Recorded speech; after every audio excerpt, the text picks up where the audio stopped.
প্রতিপক্ষকে গুড়িয়ে দিয়ে ধ্বংস করে দিয়েও নিজের দেশের মানুষের কাছে যে দেশ পরাস্ত হয়, হেরে যায়, সেই দেশের নামই ইসরায়েল।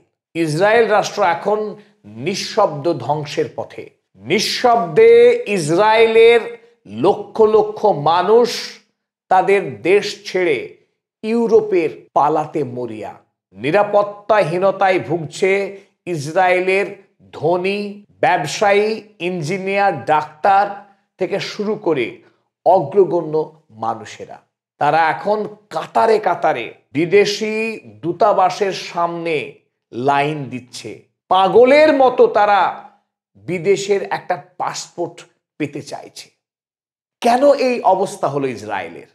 যে ইসরায়েল রাষ্ট্র নিরীহ গাজাবাসীকে নিষ্ঠুরভাবে গণহত্যা চালিয়ে পৃথিবীর বুক থেকে নিশ্চিহ্ন করতে চাইছিল, সেই ইসরায়েলি রাষ্ট্রের মানুষ আজ কেন এভাবে ইউরোপে পাড়ি জমাচ্ছে?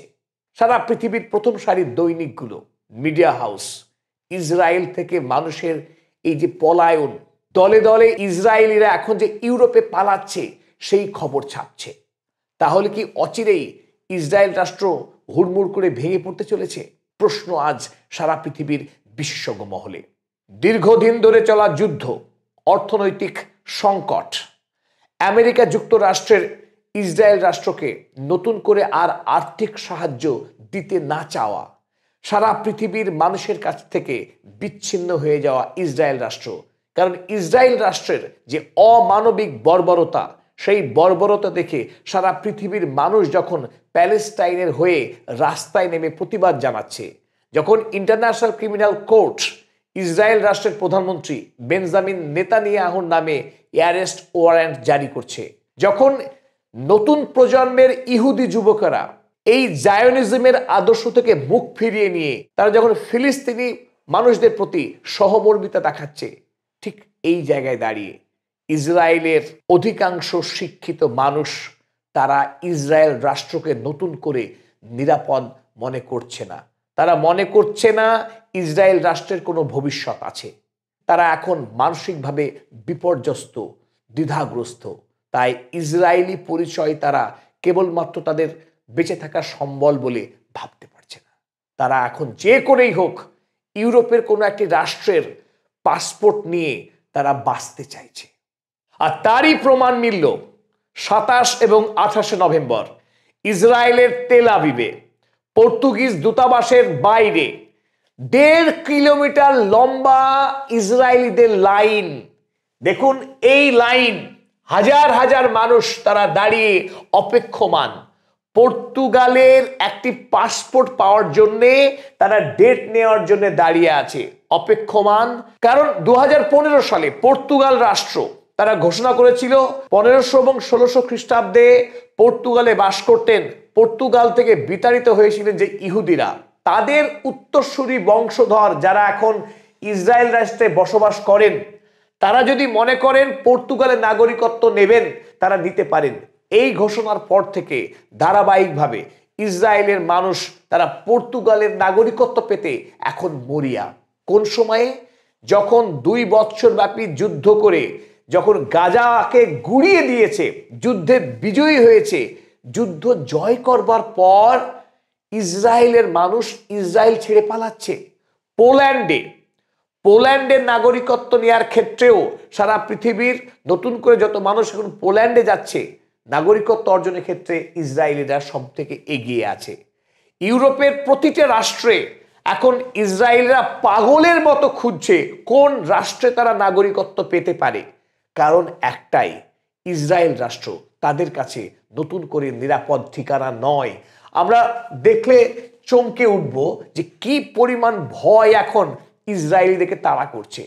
2020 সালে 34,000 ইসরায়েলি স্থায়ীভাবে পার্মানেন্টলি মাইগ্রেট করেছে বিদেশে। আর সেই সংখ্যাটা এক্সপোনেনশিয়ালি বাড়ছে, প্রতি বছর লাফিয়ে লাফিয়ে বাড়ছে। 2024 সালে, এক বছরে 2024 সালে শুধু 90,000 ইসরায়েলি তারা বিদেশে পাড়ি জমিয়েছে স্থায়ীভাবে। আর 2021 সাল থেকে 2024 সাল পর্যন্ত গত 4 বছরে 2,69,600 মানুষ তারা ইসরায়েলকে পার্মানেন্টলি বাই বাই জানিয়েছে। আর 2024 সালের আগস্ট মাস ইসরায়েল রাষ্ট্রের কেনেসেট পার্লামেন্ট শেষবারের মতো তারা সংখ্যা জানিয়েছে কত মানুষ ইসরায়েল রাষ্ট্র ছাড়ল। 2024 সালের আগস্ট মাসের পর থেকে 2025 সাল শেষ, প্রায় আজ 2রা ডিসেম্বর। 2রা ডিসেম্বর পর্যন্ত 1 বছর 6 মাস অতিক্রান্ত হয়েছে, যেখানে প্রতি 6 মাস পর পর ইসরায়েল রাষ্ট্র পরিসংখ্যান দিয়ে জানাতো কত ইহুদি বিদেশ থেকে সে ইসরায়েলে বসবাস শুরু করলো এবং কত ইসরায়েলি দেশ ছেড়ে বিদেশে গেল। 2024 সালের আগস্ট মাসের পর থেকে নতুন করে যে ট্রেন্ড তৈরি হয়েছে, যে বিপুল পরিমাণে ইসরায়েলি তাদের দেশ ছেড়ে বিদেশে পলায়ন করছে, এই তথ্য বাইরে প্রকাশ করলে ইসরায়েল রাষ্ট্রে এখনই গণ অভ্যুত্থান শুরু হয়ে যাবে।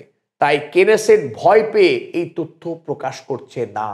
কিন্তু ইতিমধ্যেই বিভিন্ন সূত্রে পাওয়া খবরে এটাই জানা যাচ্ছে যে 2023 সালের অক্টোবর মাসের পর থেকে এই 2025 সালের ডিসেম্বর মাস পর্যন্ত এই 2 বৎসরে ইতিমধ্যেই প্রায় 5 লাখ মানুষ ইতিমধ্যেই তারা ইসরায়েল ছেড়ে স্থায়ীভাবে বিদেশে বসবাস শুরু করেছে। এখান থেকে আন্দাজ করা যায় যে ইসরায়েলের যে 90 লক্ষ মানুষ, তাদের বড় অংশ এখন সন্ত্রস্ত, আতঙ্কিত এবং ইসরায়েল রাষ্ট্রকে তারা কোনো ভবিষ্যৎ দেখতে পাচ্ছে না এবং এই রাষ্ট্র খুব অল্প সময়ের মধ্যেই হুড়মুড় করে ভেঙে পড়তে চলেছে। এই আশঙ্কা অন্য কারণ নয়, খোদ ইসরায়েলবাসীর। আর এই কারণেই ইসরায়েলে বসবাসকারী 56% নাগরিকই এখন বিদেশের পাসপোর্ট পাওয়ার জন্য তারা মরিয়া। ইসরায়েলের 56% মানুষ তারা দাঁড়িয়ে আছে বিদেশি দূতাবাসের সামনে, যে করেই হোক তারা একটা পাসপোর্ট পেতে চাইছে এবং ইসরায়েল রাষ্ট্রকে তারা ত্যাগ করে বিদেশে গিয়ে নিরাপত্তা খুঁজতে চাইছে। যে রাষ্ট্র এতদিন ধরে আরব ভূমিতে একটার পর একটা গণহত্যা চালিয়েছে, একটার পর একটা রাষ্ট্রের কণ্ঠ রোধ করেছে, সেই ইসরায়েল রাষ্ট্র আজ নিজের ঘরেই আজ বিপন্ন। আরব রাষ্ট্রে আজ সূর্যোদয় হচ্ছে, ইরান জাগ্রত হয়েছে। অন্যদিকে তুরস্ক আজ শুধুমাত্র ন্যাটোর সদস্যই নয়, সবচাইতে শক্তিশালী আধুনিক অস্ত্রে সজ্জিত একটি রাষ্ট্র হতে চলেছে। তারা বর্তমানে পৃথিবীর সবচাইতে শক্তিশালী ড্রোন আবিষ্কার করেছে, যে ড্রোন কোনো মানুষ ছাড়াই আকাশে গিয়ে ফাইটার জেটকে ধ্বংস করতে পারে। আর এই আবিষ্কারের ফলে টনক নড়ছে ইসরায়েলের।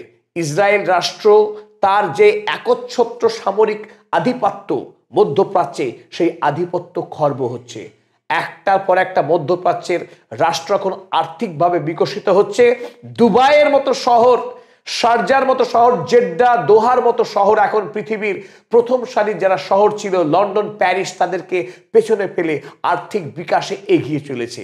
আর তখনই কপালে চিন্তার ভাঁজ পড়ছে ইসরায়েলিদের, কারণ ইসরায়েলের অর্থনৈতিক বিকাশ স্তিমিত। অন্তহীন যুদ্ধের ফলে ইসরায়েলের অর্থনীতি ভেঙে পড়ার মুখে। আর অন্যদিকে যখন দেশের মেধাকে পুঁজি করে গড়ে ওঠা ইসরায়েল রাষ্ট্র, সেই মেধায় এখন দেশকে টাটা বাই বাই জানাচ্ছে, ঘটছে ব্রেন ড্রেনের চাপে ইসরায়েল রাষ্ট্র এখন নাস্তানুবাদ। সারা পৃথিবীতে বসবাসকারী যারা মেধাবী ইহুদি, তারা ইসরায়েল রাষ্ট্রে দল বেঁধে এসেছিল এই ইসরায়েল রাষ্ট্রকে একটি শক্তিশালী রাষ্ট্র বানানোর কাজ করতে। আজ উল্টো পথে ইসরায়েলের যারা সবচাইতে মেধাবী, যারা স্টেম পিএইচডি যাদের আছে, সায়েন্স, টেকনোলজি, ইঞ্জিনিয়ারিং এবং ম্যাথমেটিক্সে যারা পিএইচডি হোল্ডার, এমন 633 জন মানুষ তারা ইসরায়েলকে চিরতরে বিদায় জানিয়ে ইউরোপে পাড়ি জমিয়েছে আমেরিকাতে। অন্যদিকে 19,000 গ্র্যাজুয়েট ইসরায়েলি গ্র্যাজুয়েট, তার ইসরায়েলের বিভিন্ন বিশ্ববিদ্যালয় থেকে এই ডিগ্রি তারা লাভ করেছিল, তারা দেশ ছাড়ছে 3,000 ইঞ্জিনিয়ার এবং ডাক্তার। শুধুমাত্র 2023 সালে 400 ডাক্তার তারা দেশ ছেড়েছে এবং 2024 সালে 800 ডাক্তার দেশ ছেড়েছে। 2025 সালের কোনো ডেটা ইসরায়েল প্রকাশ করতেই পারছে না। বিভিন্ন সূত্র থেকে জানা যাচ্ছে প্রায় ১,৫০০ ডাক্তার ২০২৫ সালেই ইসরায়েল রাষ্ট্রকে ত্যাগ করেছে। ফলে ইসরায়েলে এখন ইতিমধ্যেই ডাক্তারের সংকট দেখা দিচ্ছে গুরুত্বপূর্ণ দক্ষ ইঞ্জিনিয়ারের। আর এই যে ডেটা আপনাদের সামনে তুলে ধরছি, এই সমস্ত ডেটাই কিন্তু ২০২৪ সালের। একটি বছরেই এত পরিমাণ মানুষ তারা ইসরায়েল রাষ্ট্র ত্যাগ করলো। ইসরায়েল কোনো বৃহৎ রাষ্ট্র নয়, আয়তনে ক্ষুদ্র রাষ্ট্র এবং মাত্র ৯০ লক্ষ মানুষের বাস।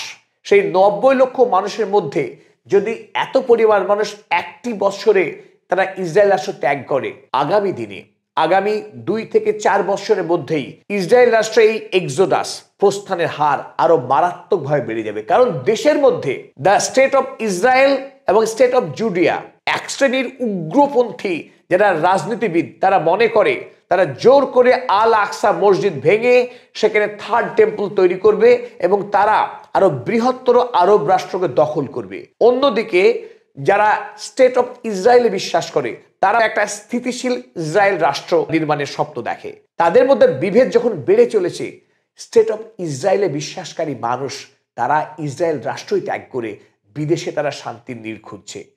ফলে আমরা দেখলাম যে ইসরায়েলে যারা ধনী মানুষ ৮০% ট্যাক্স যারা সরকারকে পে করে, তাদের মধ্যে ইতিমধ্যেই ২০% মানুষ যারা ধনিক, যারা ইনভেস্টমেন্ট করে বিভিন্ন ব্যবসায়, তারা এখন ইসরায়েল রাষ্ট্র ছেড়ে ইউরোপে ব্যবসা করছে, ইউরোপে বিনিয়োগ করছে তাদের ভবিষ্যৎকে সুরক্ষিত রাখতে।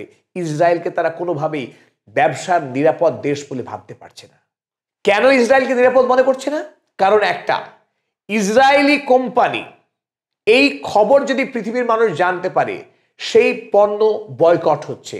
বিশ্বজুড়ে এখন ইসরায়েলি পণ্য বয়কট করছে মানুষ যারা সচেতন। কারণ ইসরায়েল রাষ্ট্র নিরীহ মানুষকে খুন করবে, শিশুদের খুন করবে, নারীকে খুন করবে ওই ব্যবসায়ী পয়সায়। তাই পৃথিবীর একটা বড় অংশের জনমত এখন ইসরায়েল রাষ্ট্রের বিরুদ্ধে। স্বাভাবিকভাবেই ইসরায়েলের যারা ধনী মানুষ তারা তাদের অর্থকে সুরক্ষিত রাখার জন্যে ইউরোপের কোনো কোম্পানিতে তারা ইনভেস্ট করছে, তাদের পয়সাকে হেজিং করছে যাতে করে তাদের ব্যবসা ভেঙে না পড়ে। আর তার ফলে আমরা এটা অনায়াসে বলতে পারি ইসরায়েল রাষ্ট্রের অর্থনৈতিক বিপর্যয় সামনে। আর এই ব্রেন ড্রেনের খবর খোদ ইসরায়েলের সবচেয়ে জনপ্রিয় কাগজ দ্য টাইমস অফ ইসরায়েল তারা অত্যন্ত গুরুত্ব দিয়ে ছেপেছে। ইসরায়েলের তেল আবিব ইউনিভার্সিটি তারা একটি সমীক্ষা চালিয়েছিল দেশ জুড়ে কত সংখ্যক মানুষ তারা দেশ ত্যাগ করলো জানবার জন্য। গত পরশুদিন ১ December the Times of Israel এই রিপোর্ট, বিস্তারিত রিপোর্ট তারা প্রকাশ করেছে। আর সেখানে তারা উদ্বেগ প্রকাশ করেছে যেভাবে এখন এক্সোডাস বাড়ছে, অর্থাৎ ইসরায়েল রাষ্ট্রকে ত্যাগ করে যে হারে মানুষ, যে গতিতে তারা বিদেশে যাচ্ছে, এটা যদি চলতে থাকে অচিরেই ইসরায়েল রাষ্ট্র ভেঙে পড়বে। জানাচ্ছে কারা? Times of Israel. আতঙ্ক কত গভীরে তার স্পষ্ট নমুনা এখানেই পাওয়া যাচ্ছে। ইসরায়েলের ৫৬% মানুষ তারা বিদেশের পাসপোর্ট পেতে চাইছেন। তাদের প্রত্যেকেই এখনই দেশ ছাড়ছেন এমনটা নয়। তবে কেন এই পাসপোর্ট পেতে চাওয়া? এটাকে বেশিরভাগ মানুষ প্ল্যান বি হিসেবে দেখছেন, অর্থাৎ যদি অবস্থা খারাপ হয় তাতে সেই সময় তারা নিরাপদে বাঁচতে পারে। ইসরায়েলের আকাশে ঘন ঘন সাইরেন বাজছে, কখনো হুথি, কখনো হিজবুল্লাহ, কখনো ইরান সরাসরি ড্রোন হামলা করছে। এই মৃত্যুর পরোয়ানা নিয়ে বাঁচতে তারা এখন ভয় পাচ্ছে। ফলে প্ল্যান বি তারা একটা ইন্স্যুরেন্স করে রাখতে চাইছে। তাদের মধ্যে একটা অ্যাংজাইটি তৈরি হয়েছে।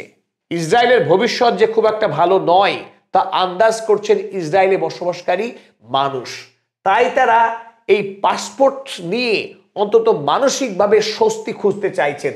দ্বিতীয়ত, অত্যন্ত গুরুত্বপূর্ণ কারণ আমরা ইতিমধ্যে আপনাদেরকে আভাস দিয়েছিলাম যে ডোনাল্ড ট্রাম্পের আমেরিকা যুক্তরাষ্ট্র এখন আর ব্লাইন্ডলি ইসরায়েল রাষ্ট্রকে তারা সমর্থন করতে চাইছে না।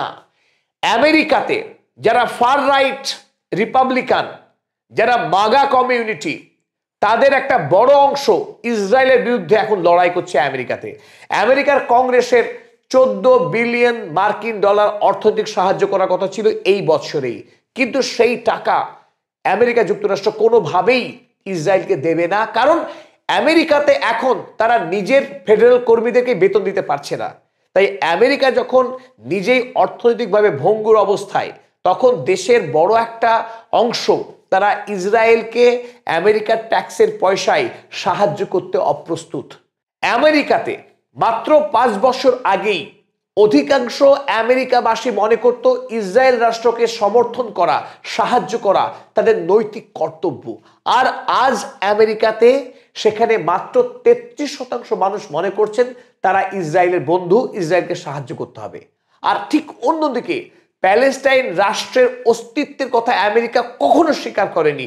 সেই আমেরিকাতেই আজ 34% মার্কিন মানুষ, 34% আমেরিকাবাসী এখন তারা প্যালেস্টাইন রাষ্ট্রের রাষ্ট্রীয় স্বীকৃতি দাবি করছে, তারা রাস্তায় নেমে আন্দোলন করছে। চিত্র পুরো বদলে গেছে। তাই আমেরিকা যুক্তরাষ্ট্র আগামী দিনে কোনোভাবেই ইসরায়েলকে অর্থনৈতিকভাবে সাহায্য করতে পারবে না। আর এখানেই ইসরায়েল রাষ্ট্রের ভবিষ্যৎটা হুড়মুড় করে তাসের ঘরের মতো ভেঙে পড়ার আশঙ্কা করছেন খোদ ইসরায়েলবাসীরা। পরিশেষে যেটা সবচাইতে গুরুত্বপূর্ণ, 1920 দশকে একটি বিশুদ্ধ ইহুদি রাষ্ট্র আরব ভূমিতে তৈরি করার যে ডাক দিয়েছিল ইহুদি নেতারা, আর সেই ডাকে সারা পৃথিবীর, বিশেষ করে ইউরোপে বসবাসকারী হাজারে হাজারে ইহুদি যখন আরব ভূমিতে এসে ফিলিস্তিনি জনতাকে খুন করে তাদের নিজের বাড়ি থেকে বিতাড়িত করে এই পরভূমে নিজ বাস করেছিল, সেই ইসরায়েলিরা আজ 100 বছর পরে এসেও বুঝতে পারছে তারা এত খুন সন্ত্রাসের মধ্য দিয়েও ইসরায়েল রাষ্ট্রকে নিরাপদ, শক্তিশালী তৈরি করতে পারেনি। এমনকি আজকের দিনে দাঁড়িয়ে ইসরায়েল রাষ্ট্রের বিপদ বহুগুণ বেড়ে গেছে। ফলে যে দৃশ্য আমরা আজ থেকে 50 বছর আগে দেখেছিলাম, 30 বছর আগে দেখেছিলাম, যে অসংখ্য ইহুদি বিদেশ থেকে ইসরায়েলে বসবাস করতে আসতো, আজ আমরা কি রিভার্স জায়নিজম দেখছি? অর্থাৎ যারা জায়নিস্ট প্যালেস্টাইনে, যারা আরো বৃহৎ ইসরায়েল রাষ্ট্র নির্মাণ করতে বদ্ধপরিকর ছিল, তারাই আজ নিজেদের দেশ ছেড়ে ইউরোপে পালাচ্ছে। অর্থাৎ ইসরায়েলে নতুন করে ইহুদিরা বসবাস করতে আসছে না, বরং ইসরায়েল রাষ্ট্র ছেড়েই ইহুদিরা আজ ইউরোপে, আমেরিকায়, পৃথিবীর অন্য প্রান্তে নিরাপদ ঠিকানার খোঁজে পালাচ্ছে। কারণ 2023 সালেই নতুন করে রাশিয়া, রোমানিয়া থেকে 2 লক্ষ ইহুদি এসেছিল ইসরায়েলে বসবাস করতে। তাদের প্রত্যেকেই আবার তাদের নিজের দেশে ফেরত গেছে উইথ 100% স্ট্রাইক রেট। আজকের দিনে বিশেষজ্ঞ মহলে আলোচনার কেন্দ্রবিন্দুতে রিভার্স জায়নিজম। পশ্চিমী দুনিয়ার একাধিক দার্শনিক তারা সবচাইতে বেশি গুরুত্ব দিচ্ছেন রিভার্স জায়নিজম এই 21 শতকের সবচাইতে বড় ঘটনা হিসেবে চিহ্নিত হতে চলেছে বলে তাদের অভিমত।